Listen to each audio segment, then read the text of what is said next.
Something clearly rattled Beijing this week. Not a warship, not a missile test, not even a military exercise. It was a tiny port project in Fiji and a new maritime surveillance initiative announced by the Quad. India, Japan, Australia and the United States gathered in Delhi for high-stakes foreign ministers' talks. The message coming out of that meeting was unmistakable. The Quad is moving beyond statements and into hard strategic infrastructure. The four countries announced a new Indo-Pacific maritime surveillance collaboration.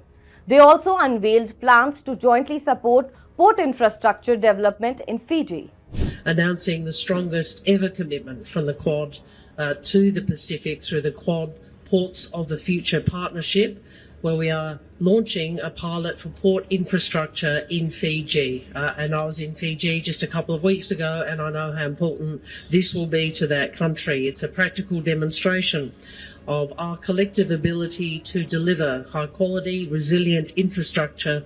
And China reacted almost immediately. Beijing warned against what it called bloc confrontation and accused the Quad of targeting third parties. On Quad, we have made our position clear more than once. We believe that state-to-state cooperation should be conducive to regional peace, stability, and prosperity, should not target any third party. We do not support forming exclusive small blocs or bloc confrontation. Any cooperation should not harm the mutual trust between regional countries. That response itself revealed the bigger story, because if the Quad was truly irrelevant, China would not be this nervous.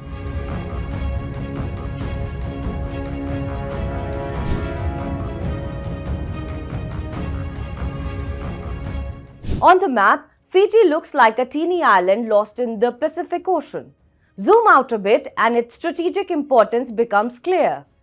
The island sits in one of the world's most contested geopolitical spaces, the Pacific. For years, China viewed the Pacific Islands as strategic real estate. Small countries, huge ocean territories, critical sea trade routes and enormous geopolitical value. Beijing poured money into ports, roads, airports and government buildings across the Pacific.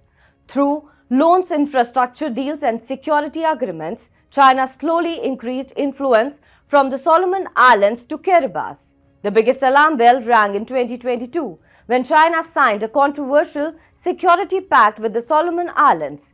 Western powers feared it could eventually open the door for a future Chinese naval presence barely 2,000 kilometers from Australia. That changed the strategic conversation completely.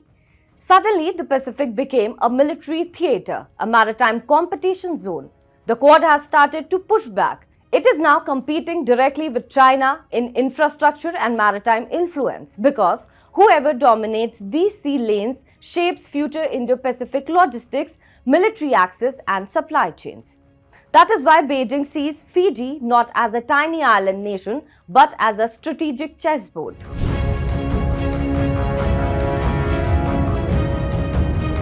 But the Maritime Surveillance Initiative may be even more important. The Quad's new system focuses on improving real-time maritime domain awareness across Indo-Pacific waters. In simple terms, this means tracking suspicious vessel movements, especially the so-called dark ships or vessels that switch off transponders to avoid detection. Illegal fishing, smuggling, grey zone maritime operations, and increasingly Chinese maritime militia activity. For years, China has used civilian fishing fleets alongside Coast Guard vessels to slowly expand presence in disputed waters without triggering open military confrontation. That is exactly why the Quad surveillance network matters.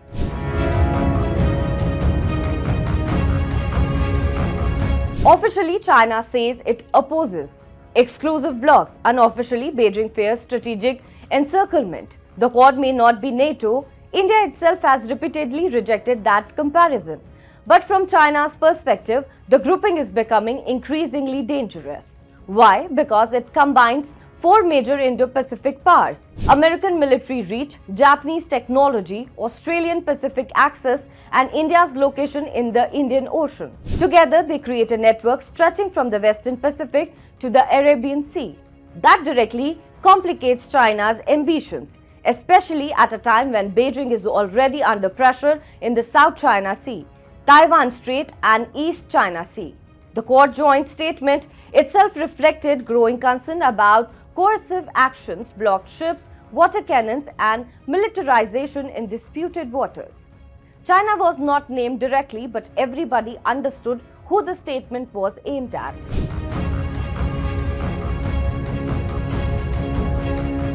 And this is where India becomes central. Unlike America, Japan or Australia, India shares land border with China. India also sits directly astride critical Indian Ocean trade routes. That gives Delhi enormous strategic importance inside the Quad framework. But India is also careful. Delhi has repeatedly said the Quad is not aimed at any specific country. The Quad's existence is not because that we need to address a particular geography's concerns. I think the Quad has come together way back in 2004. This is 2026. We have been, the Quad has been operating now for a very long time. And as we always keep saying, our focus has always within the Quad has been to deliver practical projects. That balancing act matters because India still wants stable ties with China economically. And that is why India is quietly strengthening strategic coordination across the Indo-Pacific without formally calling it an anti-China alliance.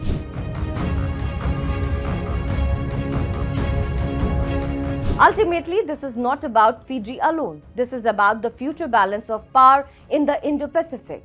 China wants dominance across critical sea lanes. The Quad wants to prevent exactly that. And for the first time in years, the grouping appears to be moving from diplomatic symbolism toward operational coordination.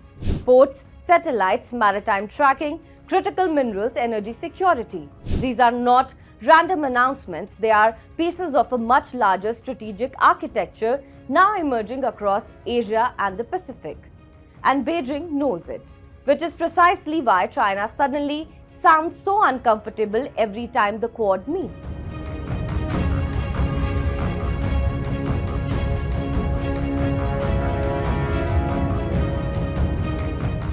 If they had a nuclear weapon, The old rules are breaking. Alliances are shifting. Apologize again to the victims of the paedophile Jeffrey Epstein. Wars are redrawing maps. Oil routes can shake economies overnight. One election in America can impact markets in Mumbai. no tax on tips. One move by China can alter the balance in Asia. One conflict in West Asia can hit every Indian household. This is no longer a distant story. This is our story. Your story. Because for the first time in decades, India is not watching from the sidelines.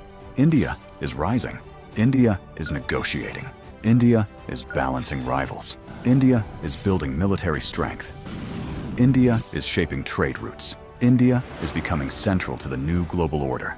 And yet, most global news is still told through someone else's lens. Washington's lens, Beijing's lens, London's lens. But where is India's lens? Where is the platform that explains the world from our perspective? Welcome to India's Axis, a new destination for geopolitics, strategy and power seen through India's eyes, from Neighborhood Watch to the biggest global stories that matter to you. Why tensions in the Taiwan Strait matter to India, how one move by China can affect India's security, what turmoil in Pakistan means for regional stability, how Bangladesh, Sri Lanka, Nepal, and Bhutan shape India's neighborhood, why oil choke points can hit your wallet, how wars abroad can reshape India's security. This is not noise. This is not shouting. This is not recycled headlines. This is sharp, intelligent storytelling. Daily explainers, war room analysis, strategic conversations. Because news is everywhere, but perspective is rare. And in the age of confusion, clarity is power. Axis is for the audience that wants more than headlines. The axis of global power is shifting. India is at the center of that shift. It's time the world was explained accordingly, to understand the world through India's strategic lens. Subscribe now.